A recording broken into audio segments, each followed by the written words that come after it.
Hey there YouTube, this is ByPolerBear, and I'm going to be recording a general first impression of the Diablo 3 beta. If you guys don't already know, it went free this weekend. It's an open beta, so I would definitely recommend everybody try it out. Anyways, let's get right into it.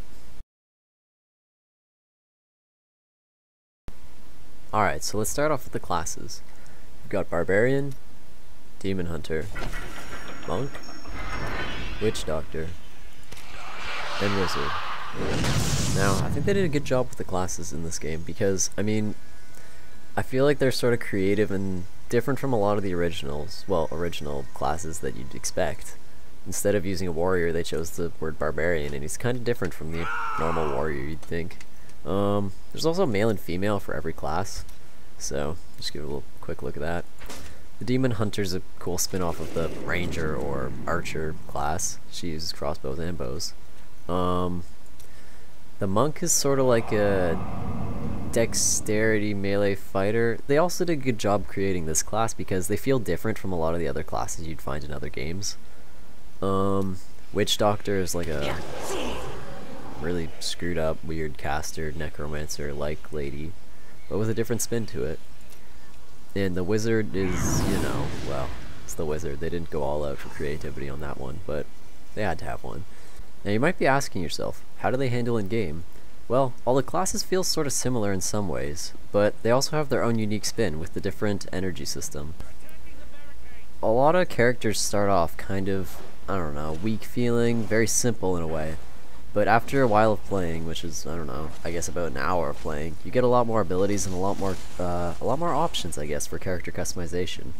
And then your character starts to feel really powerful and the game starts to be a lot more fun.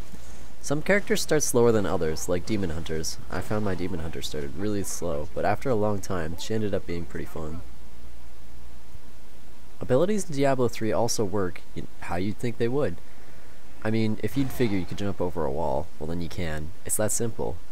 They also feel really satisfying in the way that they react with the environment.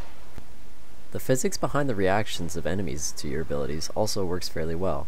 For example, if you hit somebody with a big ability, well then they go flying. The body doesn't also go, whipping up into the air. It does kind of have a satisfying glide to it. Also, the AoEs feel great.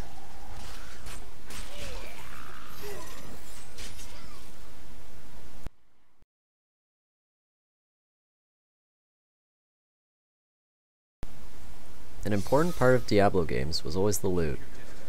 And, you can't just find loot everywhere, you have to kill bosses for it. So the bosses were a big part too.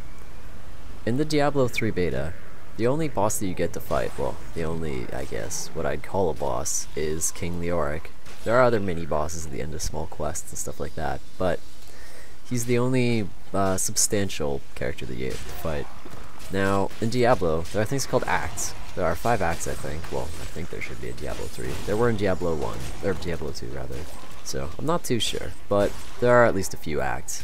And at the end of every act is a big boss. Now these are what people call bosses in Diablo. King Leoric, or the boss that I'm about to fight, called the Skeleton King, isn't really an actual boss. He's just a mini-boss at the end of a quest chain. So fighting him won't be as hard as fighting an act boss, or any of the other real substantial bosses that will be in the full release of Diablo 3. So, I don't really know what that's like, but fighting King Leoric at least was really fun. In terms of the loot drops, I found that in Diablo 3, in the beta at least, there are a lot less rare item drops, like yellows, or I guess from what you remember from Diablo 2, yellow items, or even green set items, or light orange items, sort of. I only ever found, I think, 2 or 3 yellows in my entire time playing this game, and they were just on the first time that I killed King Leoric. So I think they have the items a bit scaled down for the beta for Diablo 3, which is alright, but I'm just hoping there'll be some more cool item drops that end up happening. This is also just normal difficulty to remember, and they'll have, I think, what they said, 3 other difficulties. There'll be Nightmare, Hell, and then they'll have a really super hard mode difficulty, which you can play if you feel like, but in terms of the items, well, at least generally, the item drops were well done. They also did a good job making you want to keep your blue items, because in town, there's a disenchanter guy, sort of, who breaks them down into items which you can use to build other blue items. which is useful because sometimes you just can't find that right item. Right before the boss, I'm checking my skills to see what I've got equipped because I want to make sure I can do everything how I was planning on. It might not be right because, I mean, you do have a lot of ability combinations, but it's all worth trying. In terms of actually fighting the boss, it seems like pretty much every ability is at least useful, because for King Leoric, he ends up summoning minions like right here. Wow, that was convenient. And these minions you probably want to take out so you can get health, along with so you can not be hit by them while you're trying to kill the king. So for more AoE based abilities, they'll still be useful against King Leoric, just might not be as useful for actually killing him. Bosses also have a lot of mechanics to keep you on your toes. For example, Leoric has a sort of whirlwind ability or a big swing that you always want to avoid because it'll do a lot more damage than his normal hits. Because of this, you need to sort of learn the fights but also see what people are doing because they tend to telegraph their abilities fairly well. You can even tell when he's going to summon somebody. He reaches to the ground. King Leoric also tends to warp away whenever his minions are summoned. So that's a good thing to keep note of because you can either jump to him and fight him for a little bit longer before his minions get there, or you have a little bit of leeway to fight his minions. Something that you should also know is that he can kill his own minions. It's funny how Blizzard incorporates these kind of things into their games. A lot of character types need to change the way they play against bosses. For example, as my barbarian, against trash packs I could just run into them and kill them. But against King Leoric, a lot of the time I actually found it was way better to avoid his abilities instead of trying to tank them. As you can see, when people die, they drop very substantial loot, and you get a little reward in the middle of your screen, something that wasn't there in Diablo 2.